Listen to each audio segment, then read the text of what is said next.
Okay, hey everybody, this is Grace. Hopefully this doesn't start jumping around again. It's a different mount. But anyway, in this video I'm going to talk about, well, some questions that people ask, and some of them are on memes. They might not even be asking a question, but they are suggesting something, or, like in a questioning kind of way.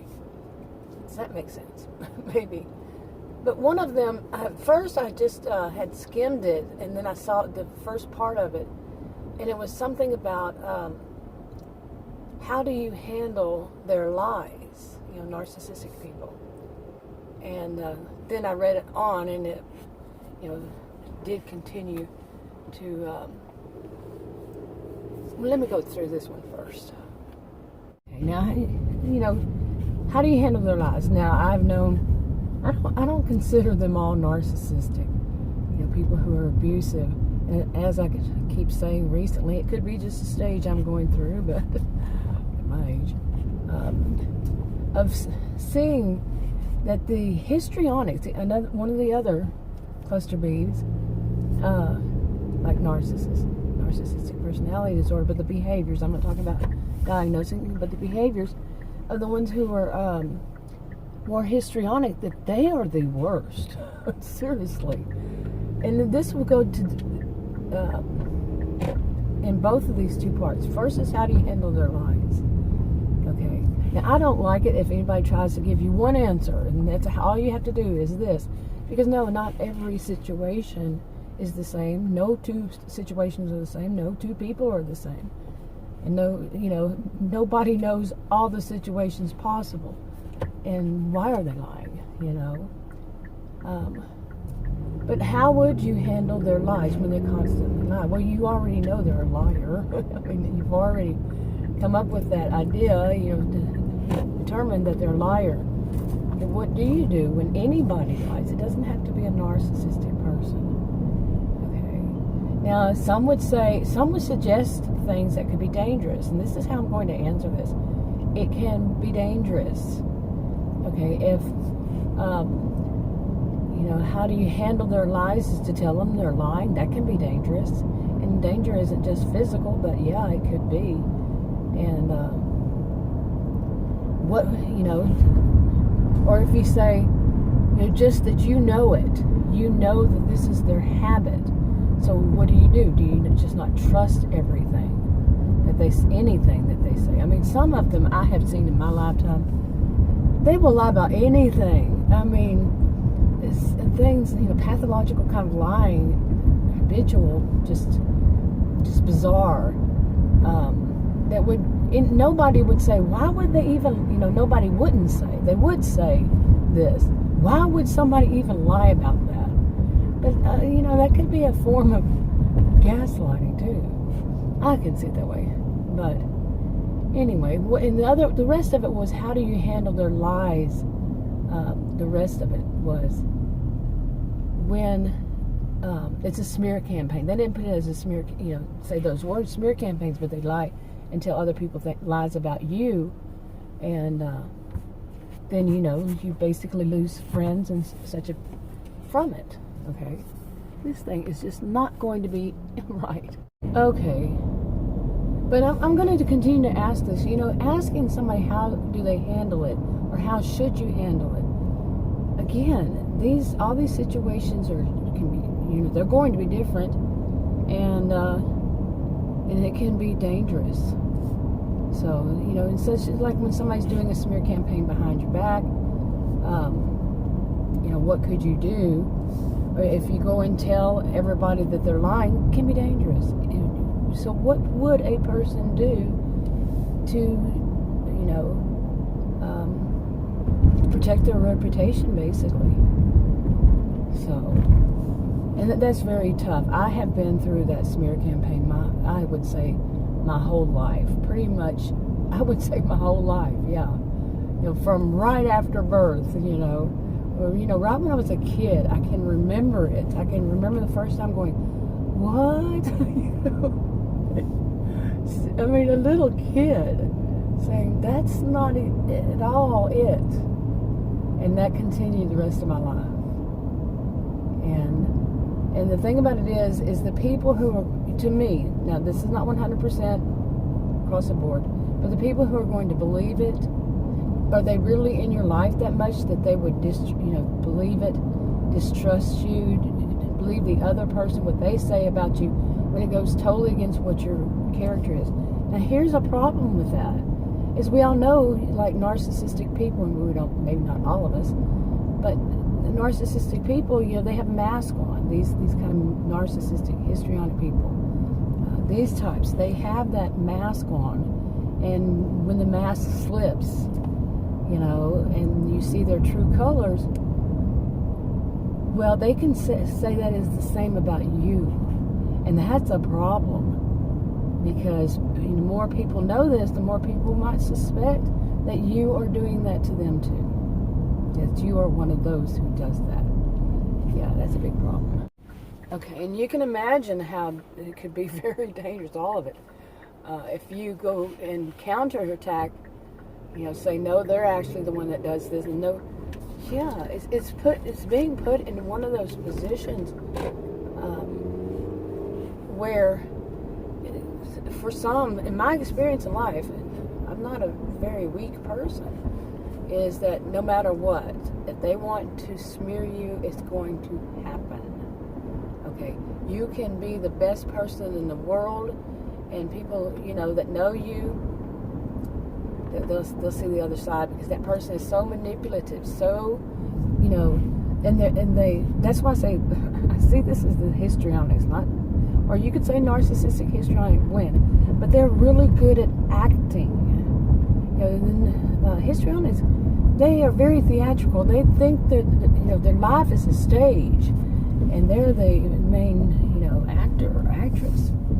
And I see them also as the ones who, now to me, I want to say this. To me, a narcissistic person, do you really think that they're concerned about you? Okay, they're thinking it's all about them. Most, not all, but many, or they're thinking about themselves and what they're going to do. Do you really think that they're plotting and planning, and they're wasting a lot of their time thinking about themselves by thinking about you? I think that this is how I see it. I could be wrong. I'm a social and behavioral scientist, and this is my view. That they are too involved with thinking about themselves. That's the whole thing, narcissistic. Now it's the histrionic, the one that's planning a stage, going to be, on stage, to me, is the one that is sitting there thinking of how they can use you in their drama. Okay? How can they use you? They're the ones who are focusing on you. Like, what can I do to this person, or how can I use this person, or are they on my side, and if not, what do I do to make them, especially if they figure, the other people figure them out. What can I do to, ruin their reputation? To me, these are the ones. Okay, not the narcissists. Narcissists are all busy thinking about themselves. Like I just said, these are really concentrated on everybody. How can I use anybody? How can I get what I want from them? You see? Okay. And now some people will suggest, well, the best, way to get away from that is not have these people in your life. Why are you sitting there? And, well, true, but do you know that leaving somebody who's, could be dangerous is not something that just anybody should suggest? Just say, hey, do it. Yeah, there's a lot more to it than that, isn't there? For many people, like I said, could be dangerous. But the smear campaigns are bad. That's true. I went no contact, but still, I have. It's really low contact because of various reasons, especially legal, over time. But anyway, now let me move on from this one. Okay, how about there was a question about, can a person be both narcissistic and bipolar? Well, of course. Now, I had questions. I have a video up about it, and I know I went through a time questioning it, and I was like, I never heard, I've never heard, been taught. I went to I was a career student, both undergraduate and graduate, and my focus was, I'm a social and behavioral scientist. And some of the cluster Bs, the personality disorders, they were not discussed as much as you might think they would be. Back when I was at school, where I was attending at that time. You see what I'm saying? Okay, pardon me. I just realized I had the defroster on. So, default. But anyway, so you probably heard some noise, but oh well, that happens too often for me. And yeah, it is. It's, let's see, 74 degrees, but yeah. Anyway, that I was talking about being bipolar, people who are bipolar. Well, when I saw the question, being asked, it seemed like some people get very defensive because they are that, or borderline, or have borderline personality disorder, and get very hostile. But if you really think about bipolar disorder, just think about it. Now, I'm not going to give any diagnosis. I'm not going to give a 100% answer across the board. That they all are. I don't. Some people see yes to some are, and they read it as yes, all are. No, don't do that. It's not all. But I would, like I say. Anyway, let me move on. I'm reading my notes here. Okay, and now, more about memes and stuff. I have seen this go around over time. Okay, I had to order breakfast, our breakfast. Anyway, what is put out is, I've seen this too many times, really. Just not, but I've seen the same meme that seems to be going around and around and around, and it's basically that they're trying to say, they are saying in it that forget and they put it as docs, DOCS. They're not the ones who know about narcissistic abuse. They're talking about narcissistic abuse. That instead it's the survivors. And this really is something that irks me, and it has since I first started seeing it, and mainly started seeing it like online, really. No, okay, no. They know their situation. They know maybe somebody else's situation or their own situation, but they don't know. What they're saying in this is people who are not qualified, but through they actually did their work, their homework, literally. Earned the degrees, went through the programs, all of this stuff, did all this work to be ones who do know what they're talking about. Instead, they'll say that the people who have survived it are the ones who know better. BS. That is total BS. That's like saying, okay, I've had a toothache, so I know more than the dentist. Okay. I've had a cold. I know better than the doctors. This kind of BS is the same kind of thing. They do not know more. They do not know more. As far as, they're trying to say, as far as helping other people, to listen to them instead, the survivors. And they're, putting down. This is that illusory pattern perception problem. This is the whole thing of, it's a narcissistic kind of behavior, even, to say that they know more than the actual experts. It is. So what are you doing here? You're learning about what to avoid, narcissistic abuse by someone who has narcissistic behavior, or behaviors. You see? Okay, then again, where was I? Once again. But I'm not going to say anything 100% across the board, because here's the thing. I remember research from, I don't know, many years ago, that showed that people who go into the, helping field, they do so because of either they have experienced it and or someone, a loved one has. Okay, this is actual factual. Okay, this isn't just somebody's BS. Now, Do you really think that somebody's going to go into a field that's helping people like with domestic violence, domestic abuse, any kind of abuse such as that, and they've never even heard of it, never experienced it at all?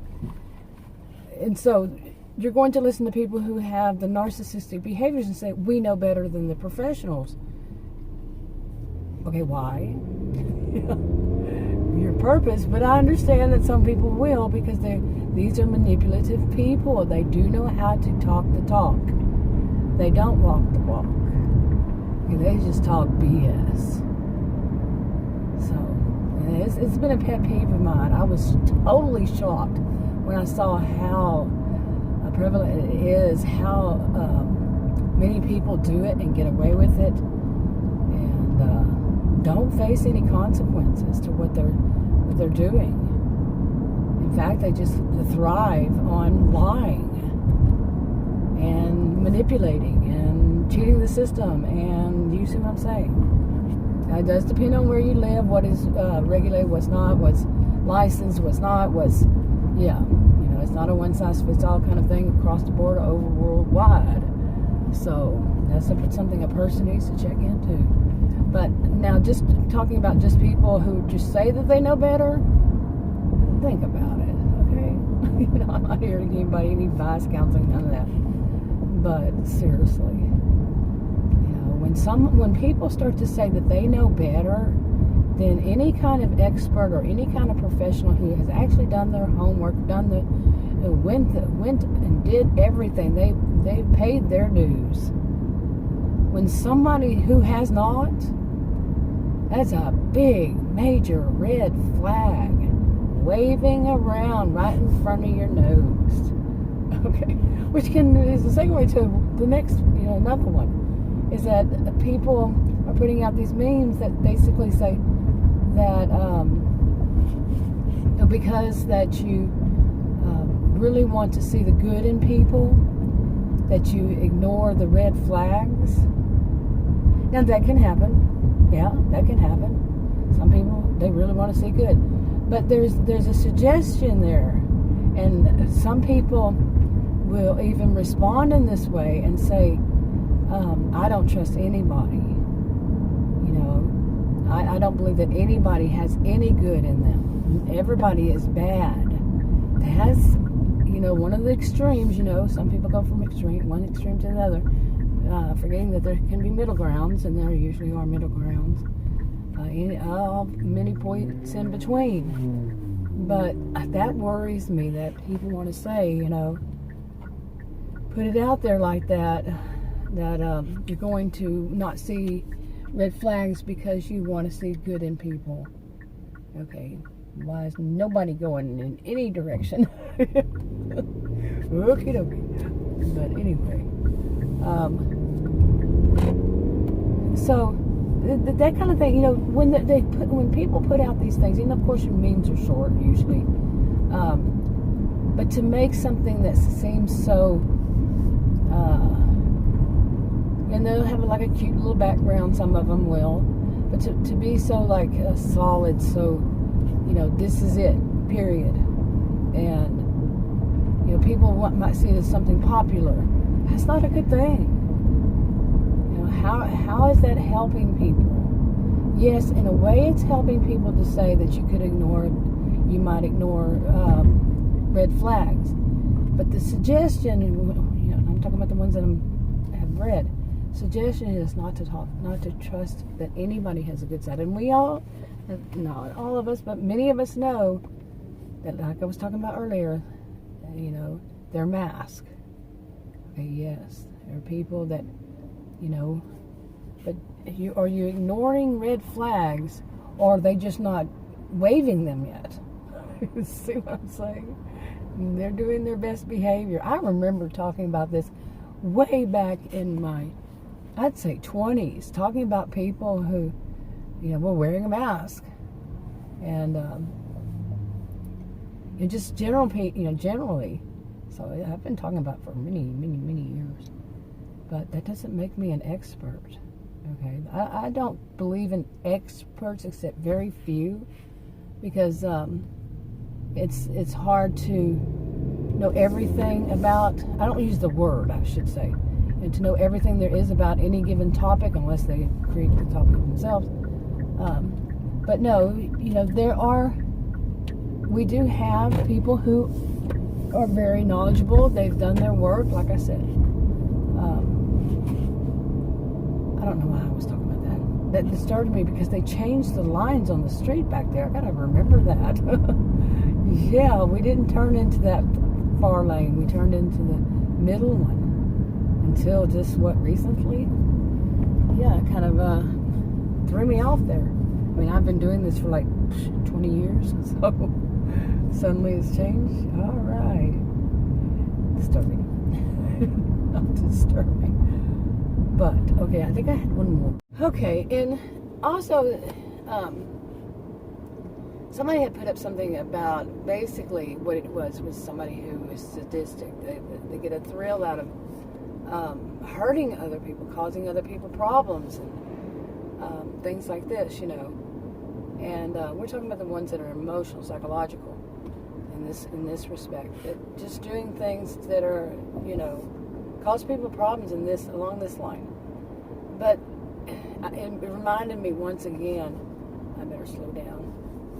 Once again, I wasn't going that much more, but I could do it. The ones who they get a kick out of, I've mentioned this even recently, probably more than once. They get such a kick out of other people's misfortune, Schadenfreude, kind of thing. They just get overly excited. I mean, just any kind of excitement at somebody else's misfortune, unless it's somebody, well, I'm not even going to say that. But just that type of personality all around. And with anything, little, small, it doesn't matter. But when they see that somebody else, think even if somebody has a cold, they just think it's so, it could be their own child. Like their adult child, they laugh, they think it's funny, oh, you're sick, oh, well, you should have. When they get sick, it's like, well, it's somebody else's fault, you see. I took all the precautions. No, you didn't. Apparently not. But, anyway, they get such a thrill. I mean, like, they're dancing around, like they just don't care, and they don't. They think it's good, it's funny, it's what brings life. And anybody who says anything other than that, then they just take life too seriously. Life is serious, my friends and my enemies. Yeah. What are you not going to take seriously? And I know, I get the gist of what people mean. But no, that's BS. Again, oh, it's all their fault. No, they cannot admit to that they did wrong. That getting a thrill, just jumping up and down because somebody else is hurting, has had something misfortunate, sick. Anyway, enough of this. Talk to you on another video. Bye. Okay, right when I turned it off, I was tested on that. There was a guy, and he had little, teeny, tiny little dog. And he was standing there, and the little bitty, teeny, tiny dog wasn't going to get up. And it made me laugh. I mean, that's his misfortune, but it wasn't that. It made me laugh because I have one that, I think many of us probably have dogs, puppies to dogs. And when they don't want to do something, they're worse than a donkey, sitting down. And so I can relate to that. And he wasn't going to push it or anything, it seemed like. But also, I had one that right around that area, too. I called him Grumbling Gus online. He would when I would walk him, he would walk down, I'd walk him to the end of the road, then turn around and come back, to that part and come back. And when I would turn around to come back, he would put his paws, all four of them, in a stance where he was not going to budge. He's standing up. That little dog there was laying down. But this dog, he would do that, and it was such a precious memory to me, seriously. He's passed, but it is because it was him showing, I don't want to go back home. I want to go somewhere else. I'm not going to do what you tell me to do. Speaking of, there comes my dog. Adam's walking. I'll talk to you on another video. Bye.